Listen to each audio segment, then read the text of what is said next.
Buenas tardes. Entonces, a partir de esta clase vamos a empezar a estudiar el segundo tópico de Fundamentos de Microeconomía.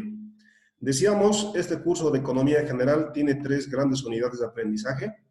La primera unidad es Fundamentos de Economía, que ya hemos estudiado.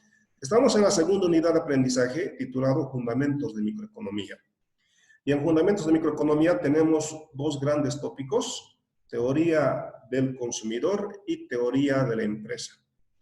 Hasta la semana pasada hemos estado estudiando la teoría del consumidor. Ahora vamos a estudiar al segundo agente económico privado. Decíamos nosotros, en economía existen tres grandes agentes económicos. Los dos primeros, familias y empresas privados. Privados actúan guiadas por la mano invisible de Adam Smith, persiguiendo su propio interés. Y el tercer agente económico es público, el Estado. Nosotros en la segunda unidad de Fundamentos de Microeconomía vamos a estudiar, y estamos estudiando, al primer agente económico privado, consumidor, ya lo hemos estado estudiando, y a partir de ahora vamos a estudiar al segundo agente económico privado, empresa. ¿Ya? Como en todos los tópicos, les voy a pedir que ustedes completen esta matriz. Entonces, para la siguiente clase van a completar las dos primeras columnas. ¿Qué sé? ¿Qué quiero aprender sobre empresa? Ustedes ya saben que el proceso metacognitivo consiste en que en la primera columna, en el qué sé, tienen que escribir lo que ustedes sepan, conozcan sobre empresa. Solamente a título de sugerencia, podrían responder a las siguientes preguntas. ¿Qué es una empresa? ¿Qué hace una empresa? ¿Cuál es el objetivo de una empresa?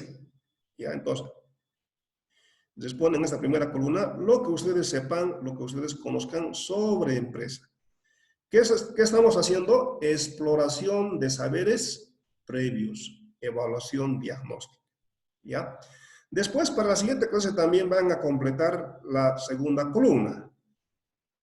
¿Qué quiero aprender? Y aquí van a plantearse, van a formularse preguntas interrogantes sobre lo que quisieran aprender.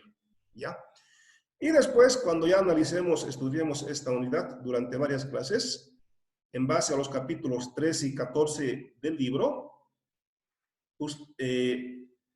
analizado, estudiado los capítulos 13 y 14, resuelto algunos ejercicios sobre este tópico. A la finalización de la unidad, yo les pediré que respondan esta tercera pregunta que aprendí. Ya, entonces, en resumen, estamos empezando a estudiar el segundo tópico de Fundamentos de Microeconomía. Vamos a estudiar al segundo agente económico privado, empresas. Ya, entonces, les voy a pedir que respondan la primera y la segunda columna, qué sé, qué quiero aprender de la matriz SQA. Entonces, empecemos. Entonces, vayamos haciendo.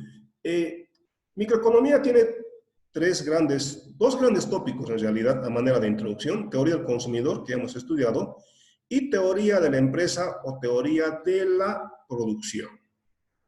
¿Ya? Aquí tenemos un esquema que muestra que la empresa es la unidad básica dedicada a la producción de bienes, productos o prestación de servicios. ¿Ya? ¿Qué hace la empresa? ¿Qué hace el empresario? La empresaria combina factores productivos. ¿Cuáles son los factores productivos que combina? En general, tierra, trabajo y capital. Entonces, la empresa es la unidad económica dedicada a producir bienes, productos o prestar servicios. El empresario lo que hace es combinar los diferentes factores productivos, tierra, trabajo y capital, ¿no? Esa combinación de tierra, trabajo, capital se llama proceso productivo. Ahora, ¿cuál será el objetivo de la empresa?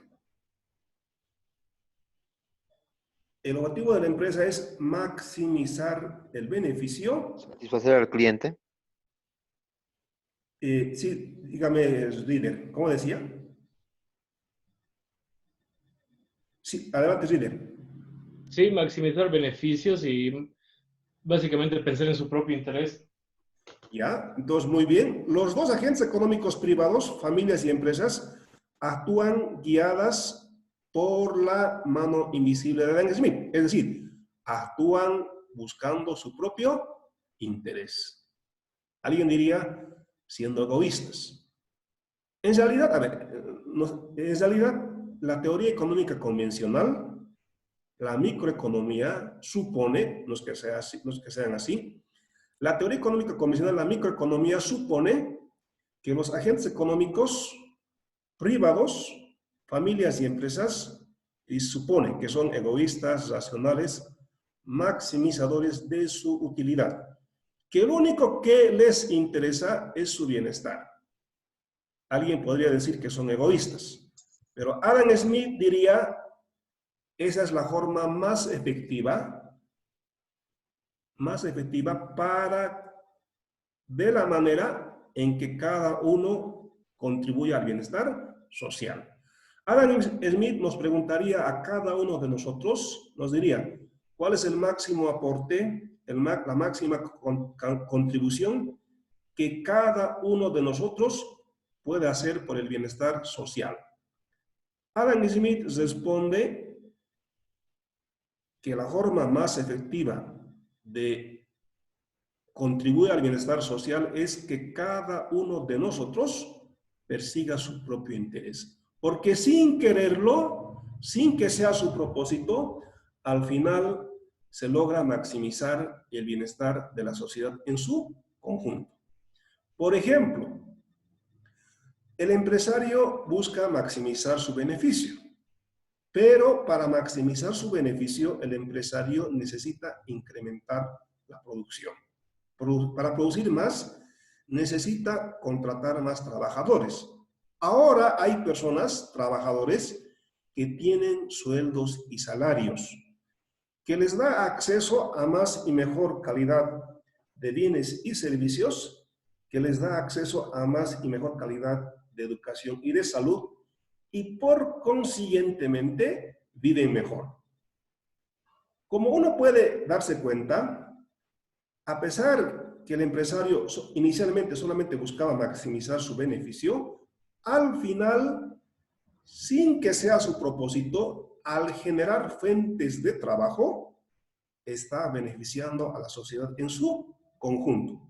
Cuando uno observa ese fenómeno, dice, está actuando la mano invisible de Adam Smith, ¿no? Entonces, como dice Adam Smith, la forma más efectiva de que cada uno contribuya al bienestar social es persiguiendo su propio interés. ¿Ya? El tercer agente económico es el Estado, y nosotros no vamos a estudiar el Estado. Hay otro curso que se llama Economía del Sector Público. El Estado es estudiado en otro curso que se llama Economía del Sector Público. ¿Ya?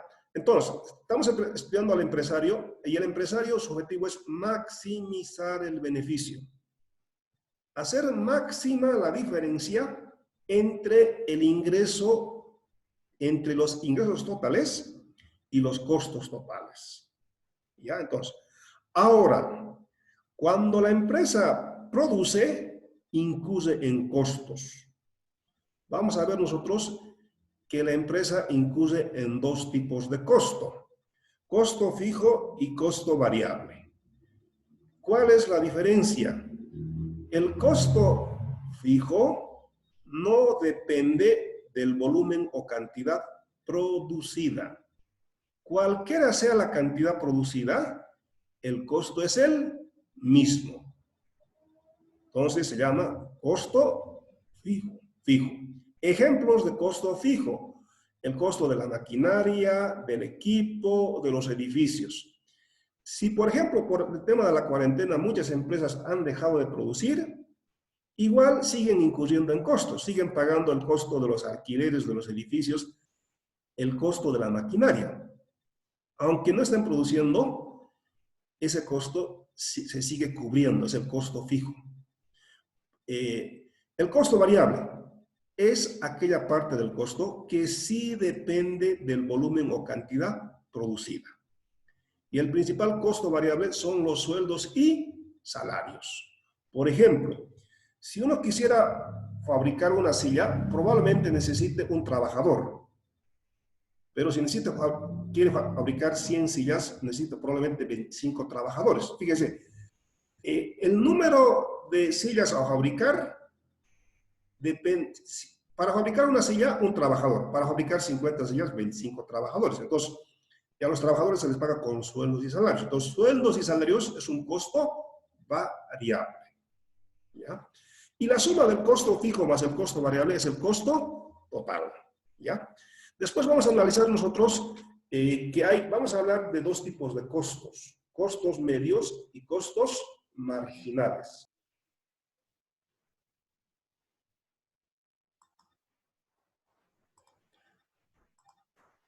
Ya, costos marginales, dos tipos de costo. Ya, no sé qué ha pasado, pero entonces, dos tipos de costo, medio y marginal. En este tópico, a ver, ¿qué decía? Ustedes recuerdan muy bien, ustedes ya saben, eso estamos en un curso ya vamos a terminar el semestre. ¿Qué dice el tercer principio de la economía? Las personas racionales piensan en términos marginales. Muy bien, Camila. Las personas racionales piensan en términos marginales. Nosotros vamos a aplicar ese principio al comportamiento de las empresas. ¿Ya? Ustedes como empresarios van a tomar muchas decisiones. A ver, ¿qué decisiones van a tomar? ¿Qué producir? Sillas, mesas, computadoras, automóviles o aviones. ¿Qué producir? ¿Cuánto producir? ¿1, 1000 o 1.000.000? ¿Cuánto producir? ¿A qué precio van a vender lo producido? ¿Ya? Ustedes como empresarios para decidir cuánto van a producir, para determinar cuánto van a producir para maximizar beneficios o al mismo tiempo minimizar costos, tienen que pensar en términos marginales, ¿ya? Tienen que pensar en términos marginales. Marginal en economía significa adicional, en el margen. Ya estamos con un plan de acción, ya estamos haciendo algo, y lo que nos preguntamos es, por ejemplo, digamos, ustedes van a decir muchas cosas. Por ejemplo, van a decir cuántos trabajadores van a emplear, les decía en las clases, ¿no? Supongamos que están empleando 100 trabajadores, ahora están evaluando contratar un trabajador más, al trabajador 101. Entonces, ¿cómo van a razonar? Dicen, el trabajador 101, por una parte, va a producir más, va a aumentar mis ingresos, Se llama ingreso marginal, por una parte. Por otra parte, ese trabajador adicional, marginal, entre comillas, marginal significa que no va a trabajar gratis. Tengo que pagarle un salario. Entonces va a aumentar mi costo. ¿Cómo se llama? Costo marginal. Entonces, a ver, no sé si pusimos el ejemplo, pero a ver, supongamos que ese trabajador adicional incrementa el ingreso marginal de 100, ¿ya? Ese trabajador adicional incrementa nuestros ingresos en 100, entonces ingreso marginal igual a 100. Ese trabajador, por otra parte, nos aumenta los costos. Aumenta el costo, costo marginal en 80. ¿Conviene o no contratar al trabajador 101? A ver, recordemos. Ingreso marginal 100, costo marginal 80. Empresarios tienen que decir... Conviene. Conviene, maestro. Sí, conviene. Ya, van a contratar al trabajador, ¿por qué? Porque el marginal es menor de lo marginal. Ya, entonces, van a contratar al trabajador porque el ingreso marginal es mayor que el costo marginal. Como buenos matemáticos dirían eso. Pero ustedes, además de ser matemáticos, van a ser ingenieros comerciales, administradores, ingenieros empresariales. Entonces, sí, van a contratar porque el ingreso marginal es mayor que el costo marginal. ¿Qué significa? que el trabajador adicional aumenta mucho más los ingresos de lo que aumentan los costos. Decisión: contratar al trabajador 101.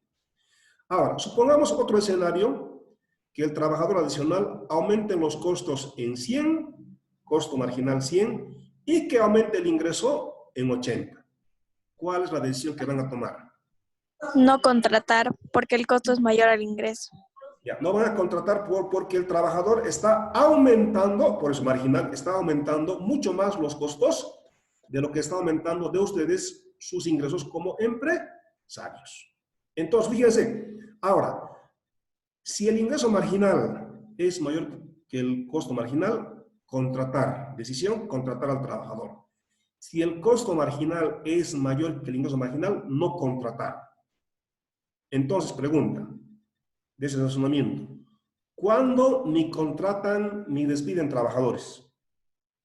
Cuando es igual el costo marginal al ingreso marginal. Ya, Rieder, ¿está bien? Muy bien. ¿Qué significa eso, Rieder? Que ni aumenta tu ganancia ni el costo. Significa que ese trabajador adicional aumentan los ingresos en la misma cuantía en que incrementan los costos.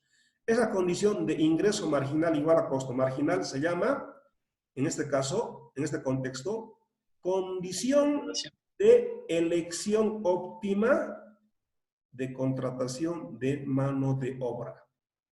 A ver, para razonar esto, a ver, vivimos en la sociedad y economía del conocimiento, ¿no? Donde lo que hay que desarrollar es la habilidad de aprender, la capacidad analítica. Ustedes probablemente, lo que ustedes están aprendiendo ahora, probablemente en 5 años ya no sirva. Entonces, tienen que desarrollar la habilidad, el pensamiento crítico, la capacidad analítica, aprender a aprender. En ese contexto, a ver, entonces, en ese contexto, a ver, en el caso del consumidor, haciendo un paralelismo, en el caso del consumidor, ¿qué conocía el consumidor? ¿Cuáles eran los datos que conocía el consumidor? ¿Y cuáles eran las incógnitas? Los precios y el presupuesto. Ya, el consumidor conocía el precio de los bienes. Cuando uno va a querer comprar al mercado, observa como datos los precios y sabe cuánto de presupuesto dispone para gastar en dichos bienes. ¿Cuál era la variable de decisión del consumidor? ¿Cuáles eran sus incógnitas? Cantidad. Las cantidades. Las cantidades óptimas de consumo.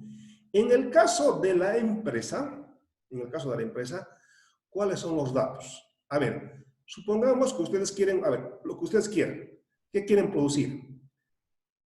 Cuando un empresario quiere producir algún bien o servicio, ¿cuáles son los datos que conocen?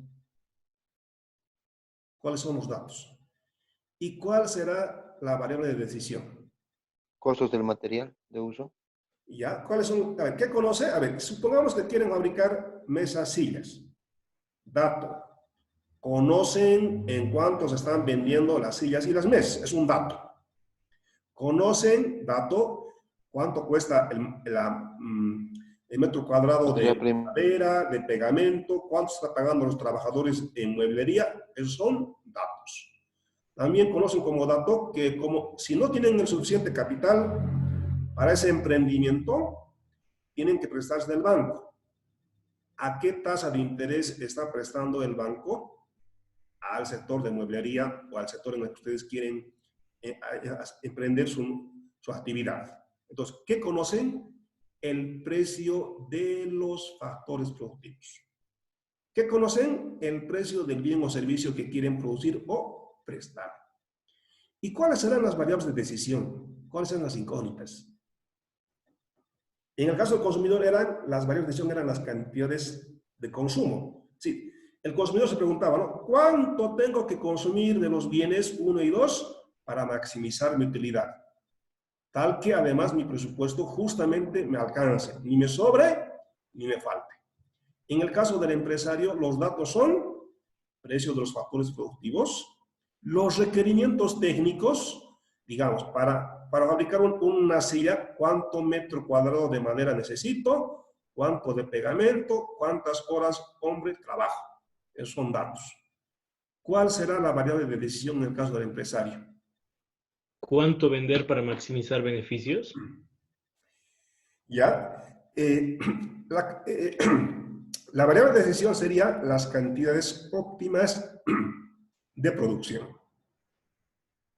Es decir, ¿cuántas sillas, cuántas mesas tengo que producir para maximizar mi beneficio? ¿Ya? Ese es el problema de la empresa. ¿Ya? Entonces, la empresa cuando produce incurre en costos. Incurre en costos.